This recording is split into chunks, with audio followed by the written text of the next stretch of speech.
Hello. I spilled like almost half my coffee coming up the stairs, but I'm finally ready to talk about Emma. So let's jump in and talk about this book.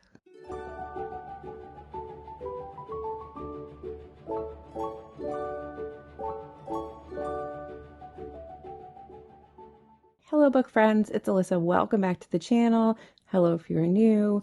It's time to talk about my next installment in my year with Jane Austen, and this time we are talking about Emma. I talked about this briefly in a recent Substack post. If you're not subscribed to my weekly Substack, give it a subscribe. It's great. I'm almost at 100 subscribers. I talk about everything I'm reading every week, amongst other things. But some people were a little shocked to find out that Emma is kind of at my bottom of the pile. Now, let me be honest. Bottom of the pile is like this. It's not like this. I mean, there's not a lot of room. You have to rank things in some order. And between Mansfield and Emma, I think that I have a greater appreciation for what Austen is attempting to accomplish in Mansfield. And I kind of like Mansfield a little bit more, and that's weird to me. I didn't think when we started the year, I didn't think that would be the way things shook out, honestly. But here we are. I think the big thing that pushed Mansfield closer, like a little higher up in the rankings for me, is that I read Jane Austen in Crime, and that book talks a lot about what Austen was doing in Mansfield, and really does a phenomenal job of highlighting the maturity of that novel. And so I ended up kind of liking that a little bit more than I end up liking Emma. And since this video is not about Mansfield Park, we've already talked about Mansfield Park, let's just focus on Emma. I'm going to link a couple videos in the description that I've kind of pulled some thoughts from as well, so you can watch them as well. I think one or two are from Dr. Octavia Cox, and then I have another one from a YouTube creator that I've cited before. If you need a more in-depth summary of Emma, you can please go watch her video. I'll give you the best TLDR that I can. Just know that if you've never read these books or watched any of the movie adaptations, I'm going to spoil stuff for you in this discussion. So feel free to pause, stop, go read or watch, and come back to this video when you are ready for it. But yeah, all those disclaimers aside, let's talk about my thoughts about Emma. Emma is about this young woman, Emma Woodhouse, who she doesn't need to marry. She doesn't need anything, actually. She is unlike all other Austen heroines in that sense. She is independently wealthy. She is perfectly satisfied in her lot in life. She takes care of her aging father. She never has to worry. She has a role, a purpose, etc. She's well respected within her community, almost too well respected in some ways. She needs a little bit of pushback, and that does happen in the narrative. She lives in the small town of Highbury, and we open with her governess getting married to this man, Mr. Weston, and Mr. Weston has this elusive son from a previous marriage, and that son is being raised by an aunt who's quite wealthy and has taken on that aunt's name, so that is Frank Churchill, and he is going to be the heir to the Churchills' money. So he's kind of this distant figure in the beginning of the book, Frank is. The whole town of Highbury very much loves and respects Emma. She has this very close relationship with her governess, who is marrying Mr. Weston, and she feels very proud of herself for hooking up Mr. Weston and her governess. She also has this neighbor, Mr. Knightley, whose brother is married to her sister Isabella. And Mr. Knightley he's a nice man, I will say that, but he also is a bit of a groomer. Like there's quite an age gap going on between Emma and Mr. Knightley. And when he finally does proclaim his affection for her, it's a little bit strange to a modern reader, because he's like, I remember you in your infancy. You know, it's weird. It's a little weird. When he first figured out that he loved her, I think she was something around 13, and he was pretty much an adult at that time. To the modern reader, it's a little bit... it's a little weird. I've tried to put that aside, but it is a little hard to to rationalize the ages in this story for me. And I wonder if a modern, like a contemporary reader would feel the same. Perhaps not. Maybe it's not as weird to a contemporary reader. Anyway, so Emma's all like on a high from her little matchmaking scheme, and she meets a young Harriet Smith, who is an illegitimate daughter who's being educated at the Goddard School. And she is a very sweet girl, a little simple-minded, but quite sweet. She definitely has a questionable pedigree. We don't quite know who her parents are, but Emma takes her under her wing, and she tries to steer her into various love matches. She gets a proposal from a Mr. Martin who seems quite lovely, and Emma says no to that because being married to the Martins, who are quite well-off farmers, but farmers nevertheless, would keep Harriet out of her social sphere. And so she puts the kibosh kind of on that. And then Emma goes through a series of different attempts at matchmaking. Most of them fail abysmally, and Harriet does end up with Mr. Martin in the end, thank God, because they are perfectly well suited for each other. Emma also has kind of a foil in Jane Fairfax, who is the niece of the Bateses, who are these rather impoverished, but didn't start that way, old ladies. There's a mother and a daughter, and just through happenstance, these women are left without any sort of protection. And by that, I mean like male protection, aka financial protection. And they are kind of just taken care of by the community. It's quite lovely to see how the community takes care of the Bates, from, Mr. Woodhouse to Mr. Knightley to all the people in the town do take care of them, despite the fact that they are quite silly. Anyway, so Jane Fairfax is the niece, and they're about the same age, Emma and Jane, and Jane comes back to town, and you would think that Emma and Jane would become friends. They're the most appropriate people to be friends, and they're not. There is some sort of rivalry. Enter Frank Churchill, which stirs the pot of all of this. There's also this character of Mr. Elton, who is the reverend in the town, and he is one of the failed matchmakings of Emma and Harriet. It turns out that Mr. Elton actually wants Emma. That is quite embarrassing for all parties. And then Mr. Elton runs off to London, finds this very interesting woman in Mrs. Elton, the woman he ends up marrying, whose name is escaping me right now, Augusta Elton. She is quite an interesting character and reminds me very much of the Bateses, actually, when you look at how their speeches are written. But anyway, so there's just so many characters. There's so much going on, which is why I'm going to link a really great summary below if you want like a very concise summary of this novel, because there's so much going on. But essentially, Emma has to learn throughout this novel that despite the fact that she is actually quite accomplished and quite intelligent, she is not very experienced in life and love and the world. She's not cosmopolitan. She's never left Highbury. She doesn't actually understand how anything really works. And she's always kind of lived in a world where everybody coddles her in some way, or just kind of is. She's so well respected that she could pretty much do anything. Like, nobody really challenges her. And in this particular narrative, we see Emma getting challenged pretty much throughout the entire novel. All of her beliefs get challenged. All of her things that she holds to be true about herself and her world kind of get challenged. And we see a lot of growth in Emma, and I do enjoy that. The novel talks a lot about class and marriage and worldliness. And I think that Dr. Octavia Cox has a really interesting video that I'm going to link down below, where she talks about Emma as an intentionally unlikable heroine.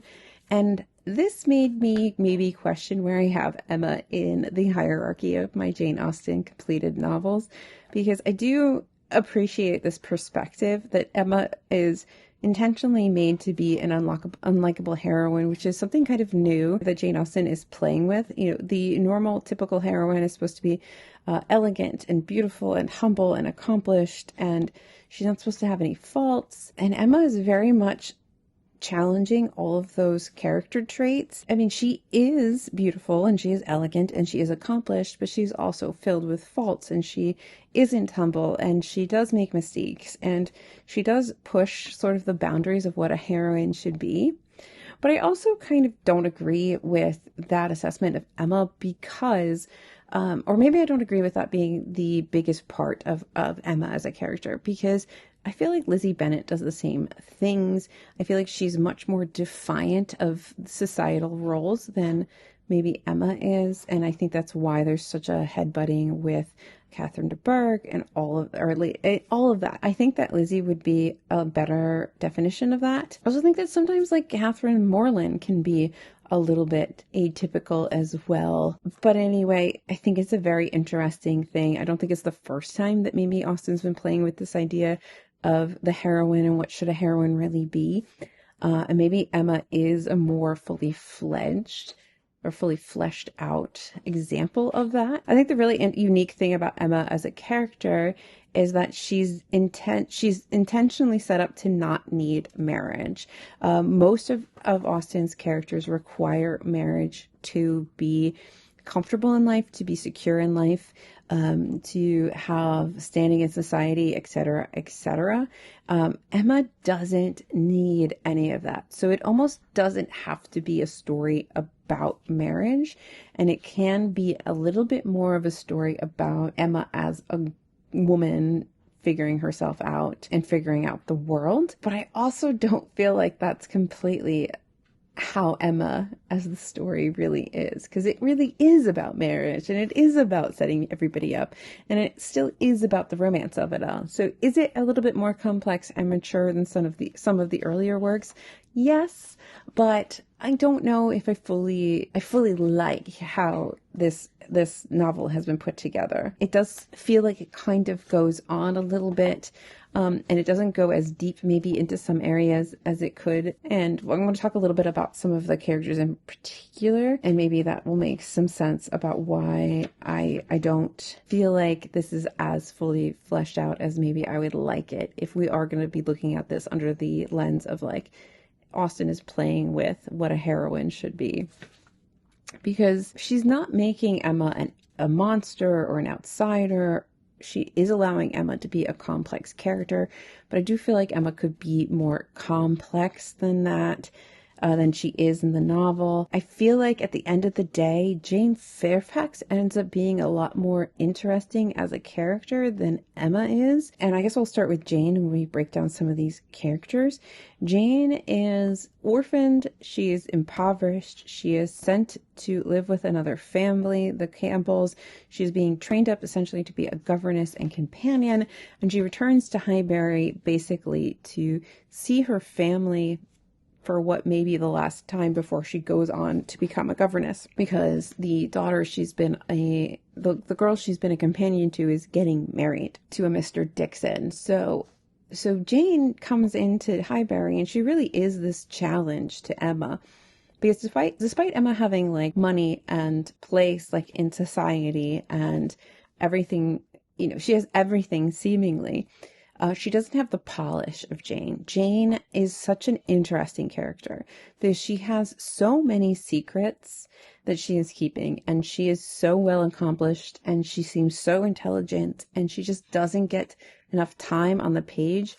I truly believe that Jane would have been a much more interesting character to follow. I would love to know what Jane Austen had as a backstory for her in her little mind while she was writing this out.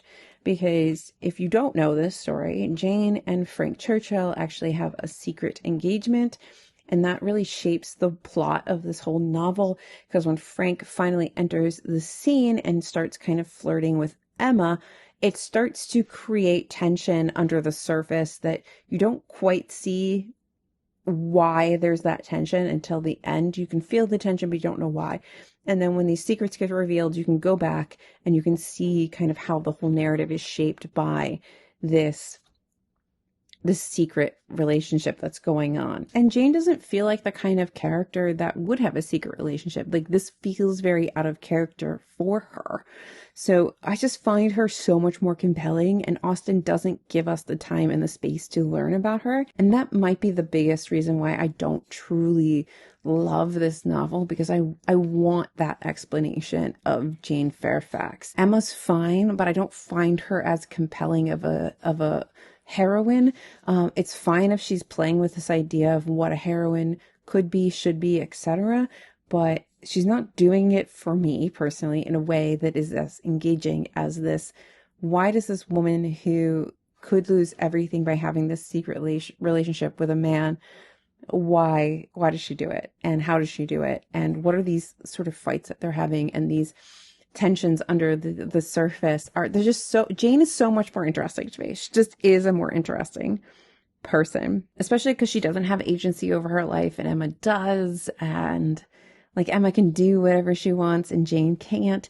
Comparing and contrasting the two is quite fascinating. There's a lot right there in just those two characters. But I will say the character work in this book is phenomenal. There's a lot of very interesting people in here. Mr. Woodhouse is absolutely frustrating. He is such a hypochondriac. He is so manipulative. He uses his worries about illness to absolutely manipulate every situation that he can to be to his advantage in some way. And yet he does it in a charming way that everybody's okay with. I wouldn't be okay with it, but the entire town of Highbury seems to be absolutely fine, catering to this man's every freaking whim, which is so frustrating. But it's to the point where he manipulates his own daughter. I mean, a lot of the reason why Emma doesn't feel like she has to get married is because her father gives her a role in a place. And also she knows that if she marries, it will upset her father. So while her father lives, there's really no one who could marry her. So even when she does get engaged to Mr. Knightley, it becomes a rather complex thing to sort out, because she has to find a way to be able to be married and take care of her father and continue her role as it's been in sort of the Woodhouse household while taking on the role of wife. Thankfully, Mr. Knightley is quite a lovely man, despite being possibly a groomer. He is quite a lovely man and does agree to live with the Woodhouses in their home so that Emma could continue to keep her father comfortable and happy and whatever. But I do find him very interesting. He does hold Emma back in so many ways. I mean, if he had been less manipulative and scared and hypochondriac, maybe Emma would have left her little bubble of Highbury and would have been more worldly and would have been more interesting as a person, and would have understood how humanity works and how people work and how love works and relationships and all these things. And then we wouldn't have a story, but Emma would have had a much more well-rounded life. I mean, she doesn't necessarily need to be cooped up in Highbury. It seems that they are quite well off. She could travel to London. She could be traveling to the ocean. She could be going to the continent, perhaps. But she doesn't go anywhere. Meanwhile, Jean Fairfax, who has nothing, is traveling around with the Campbells, and she is getting an experience that Emma can only think of and can only pretend to have, which is just very, very, very interesting. Honestly, those two characters are so fascinating to me in comparison. But I do think that Mr. Woodhouse does Emma a really big disservice, and he keeps Emma from becoming the woman she really could be earlier in the novel. I mean, he really shelters her in a way that is almost abusive in like an unintentional way. And then, there are the Bateses. The Bateses are very interesting. The Bateses and Mrs. Elton, Miss Augusta, have the same kind of dialogue. They're very long paragraphs where you kind of get lost in, like, even while you're reading them, you're like, oh my God, what is this person saying? She doesn't stop talking. And I do love those long, rambly characters that Austen writes. And we get two of them in here. You get Miss Bates and you get Augusta Elton, and I really love how they're portrayed. I think the Bateses are just such a sweet characters, and they do not deserve Emma's immature responses to them throughout the novel. But that's part of Emma growing up, is learning that that's not how you talk to people. I think Frank Churchill's a very interesting character. I feel like traditionally in an Austen novel, you have a pretty obvious villain, perhaps. There is no obvious villain in this. Frank isn't that bad of a character. He's immature. He's a little bit selfish, fine, but he's no Willoughby. He's no Wickham. He's not even a Mr. Elliot when we get to Persuasion. He's really not that bad. He's just kind of like a pampered boy who's never really had to worry about anything because he's been living with his rich aunt. other than the whims of his aunt, right? So he is a little bit immature. He's a little bit silly, but at the end of the day, I think he actually has quite a big heart. He isn't really villainous. And again, that's kind of like how Emma is supposed to be this non-typical heroine, this unlikable heroine, but she's not that unlikable. And I just wish that Austen had really gone for it somewhere, like make Emma really unlikable, or make Frank a really villainous person who does something terrible to Jane, but she doesn't reach those heights. It's a little too just subdued for me across the board. And then we have sweet Harriet, who's just, she's like a puppy dog. Like, you can't hate Harriet, but you also want to like shake her a lot because she's just silly. I'm so glad that she ends up with Mr. Martin, because she should be there. She's happy there. And at least everybody ends up happy at the end of Emma. But I'm still annoyed with Emma because we still have this situation where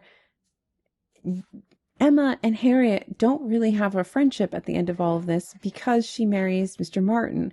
And I think that that's quite silly, because Emma has the status and the wealth and the ability to say, I'm going to say F convention, and you're my friend, and I don't really care that you're married so far beneath me that we can't be friends, but not far enough beneath me that you would be my charity case.